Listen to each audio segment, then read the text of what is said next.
ನಮಸ್ತೆ ಎಲ್ಲರಿಗೂ. ಇವತ್ತಿನ ರೆಸಿಪಿಯಲ್ಲಿ ನಾನು ಪನ್ನೀರ್ ಬಿರಿಯಾನಿ ಮಾಡ್ತಾಯಿದ್ದೀನಿ. ತುಂಬಾ ರುಚಿ ಮತ್ತು ಸಿಂಪಲ್ಲಾಗಿರುತ್ತೆ ಮತ್ತು ಬೇಗನೆ ಆಗುತ್ತೆ. ಇದು ಅರ್ಧ ಗಂಟೆಯಲ್ಲಿ ಇದು ಪ್ರಿಪ್ರೇಷನ್ ನಾವು ಮಾಡ್ಕೋಬೋದು. ಅಷ್ಟು ಟೇಸ್ಟಿಯಾಗಿರುತ್ತೆ. ತುಂಬ ಈಸಿ ಇದನ್ನು ಮಾಡೋದು. ಯಾವ ರೀತಿ ಮಾಡೋದು ಅಂತ ನೋಡ್ಕೊಳ್ಳೋಣ ಬನ್ನಿ. ಅದಕ್ಕೆ ನಾನು 100 ಗ್ರಾಮ್ ಪನ್ನೀರ್ ತೊಗೊಂಡಿದ್ದೀನಿ. 4 ಸ್ಪೂನ್ ಮೊಸರು ತೊಗೊಂಡಿದ್ದೀನಿ. 1 ಸ್ಪೂನ್ ಖಾರದ ಪುಡಿ ಹಾಕ್ಕೊಂಡಿದ್ದೀನಿ. 1/4 ಸ್ಪೂನ್ ಅರಿಶಿನ, ಕೊತ್ತಂಬರಿ ಪುಡಿ 1 ಸ್ಪೂನ್ ಹಾಕಿದ್ದೀನಿ. 1/4 ಸ್ಪೂನು ಗರಂ ಮಸಾಲ, ಹಸಿ ಶುಂಠಿ ಬೆಳ್ಳುಳ್ಳಿ ಪೇಸ್ಟು 1 ಸ್ಪೂನ್ ಹಾಕ್ಕೊಂಡಿದ್ದೀನಿ. ರುಚಿಗೆ ತಕ್ಕಷ್ಟು ಉಪ್ಪು ಹಾಕ್ಕೊಂಡಿದ್ದೀನಿ. ನೋಡಿ, ಕೊತ್ತಂಬರಿ ಸೊಪ್ಪು, ಪುದೀನ ಸೊಪ್ಪನ್ನ ನಾನು ಹಾಕ್ಕೊತಾ ಇದ್ದೀನಿ. ಈಗ ನೋಡಿ, ಇದನ್ನು ನಾನು ಕಲಸಿ ತೊಗೊಂಬಂದಿದ್ದೀನಿ. ಈಗ ನಾನು ಒಂದು ಪಾತ್ರೆಯಲ್ಲಿ ನೀರಿಟ್ಟಿದ್ದೀನಿ. ಅದಕ್ಕೆ ಈಗ ಸ್ಪೈಸಸ್ಗಳ್ನ ಹಾಕ್ಕೊತಾ ಇದ್ದೀನಿ. ನೋಡಿ, ನೆನೆಸಿಟ್ಟಿರುವ ಅಕ್ಕಿನ ನಾನು ಬಾಸುಮತಿ ರೈಸ್ ತೊಗೊಂಡಿದ್ದೀನಿ 1 ಕಪ್. ಅದನ್ನು ಸಹ ನಾನು ಅದಕ್ಕೆ ಸೇರಿಸಿದ್ದೀನಿ ನೀರು ಮಳ್ಳುವಾಗ. ನೋಡಿ, ಚೆನ್ನಾಗಿ ಕುದೀತಾ ಇದೆ. ಅಕ್ಕಿ ಯಾವತ್ತೂ ನಾವು ಬಿರಿಯಾನಿ ಮಾಡುವಾಗ ಒಂದು 80% ಬೆಂದಿದ್ರೆ ಸಾಕು. ಈಗ ನೋಡಿ, ಇದನ್ನು ನಾನು ಸೋಸ್ಕೊತಾ ಇದ್ದೀನಿ. ಕಲಸಿಟ್ಟಿರುವ ಪನ್ನೀರಿಗೆ ಈರುಳ್ಳಿ ಹಾಕ್ಕೊತಾ ಇದ್ದೀನಿ. ಹುರಿದಿರೋ ಈರುಳ್ಳಿನ ಒಂದು ಕಡಾಯಿಗೆ ನಾನು 1 ಕಪ್ಪು ತುಪ್ಪ ಹಾಕ್ಕೊಂಡಿದ್ದೀನಿ. ಸ್ಪೈಸಸ್ ಸೇರಿಸ್ತಾ ಇದ್ದೀನಿ, ಗರಂ ಮಸಾಲ.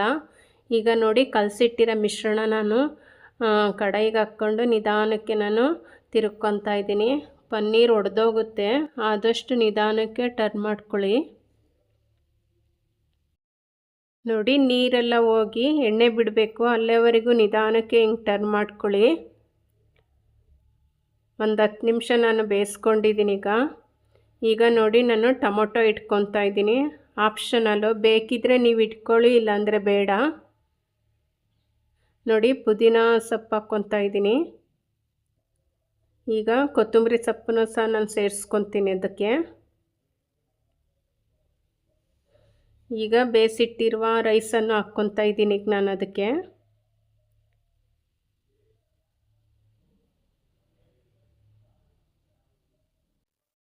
ನೋಡಿ, ಪುದೀನ ಸೊಪ್ಪು ಹಾಕ್ಕೊಬೇಕು ಲೇಯರಿಗೀಗ. ಕೊತ್ತಂಬರಿ ಸೊಪ್ಪು ನೋಡಿ, 1 ಸ್ಪೂನು ಇಲ್ಲ 1.5 ಸ್ಪೂನು ತುಪ್ಪ ಹಾಕ್ಕೊತಾ ಇದ್ದೀನಿ ಮೇಲೆ. ಈಗ ನೋಡಿ, ಕೇಸರಿನ ನಾನು ಹಾಲಲ್ಲಿ ನೆನೆಸಿದ್ದೆ, ಅದನ್ನು ಸೇರಿಸ್ಕೊತಾ ಇದ್ದೀನಿ. ಈಗ ಹುರಿದಿಟ್ಟಿದ್ನಲ್ಲ ಈರುಳ್ಳಿನೂ ಹಾಕ್ಕೊತಾ ಇದ್ದೀನಿ. ನೋಡಿ, ಈಗ ನಾನು 15 ನಿಮಿಷ ಇದನ್ನು ಬೇಯಿಸ್ಕೊತಾ ಇದ್ದೀನಿ. ಈಗ ನೋಡಿ, 15 ನಿಮಿಷ ಆದಮೇಲೆ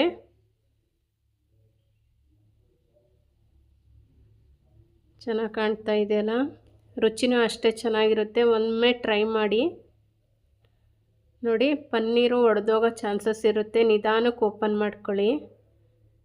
ನೋಡಿ, ಸರ್ವಿಂಗ್ ಪ್ಲೇಟಿಗೆ ನಾನು ಸರ್ವ್ ಮಾಡ್ತಾ ಇದ್ದೀನಿ. ನನ್ನ ವಿಡಿಯೋ ನಿಮಗೇನಾದರೂ ಇಷ್ಟ ಆದರೆ ಲೈಕ್ ಮಾಡಿ, ಶೇರ್ ಮಾಡಿ, ಕಮೆಂಟ್ ಮಾಡಿ, ಸಬ್ಸ್ಕ್ರೈಬ್ ಆಗಿ. Thank you.